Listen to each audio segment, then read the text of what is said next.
Hey, this is Coach Kyle, and I had two quick notes from this last weekend. What happened was I paced an athlete that I coach to a first place finish at the Lean Horse 100 miler. That took place in the Black Hills out here in western South Dakota. The first point is that if you are going to do an ultra marathon and you expect to walk a lot during the race, you have to walk during training. Walking is very different from running, as I learned.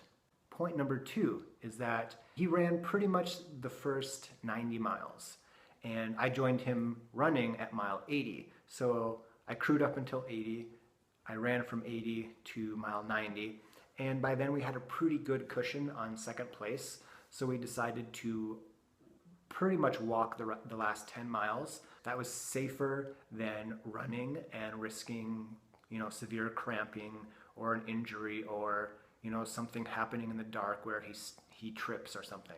So we took the safe bet and we walked in pretty much the last 10 miles. My shins started to ache very quickly.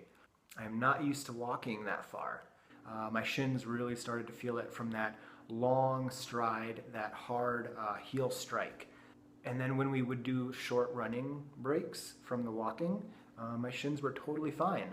And that's because with a midfoot strike, you use your shin muscles much less than you do during a heel strike. My walking technique was closer to a heel strike, to a running heel strike, than it was my regular running technique. So this shows how different running techniques, a heel strike versus a more flatter midfoot strike, they load the feet differently. A midfoot strike clearly doesn't use the shins like a heel strike does, but a midfoot strike loads the calves much more. So if somebody has a calf injury, a little calf strain or something, they might be better off doing a slightly more rear foot landing. But if they have compartment syndrome up front on the shins, they might be better off doing a little more forefoot landing.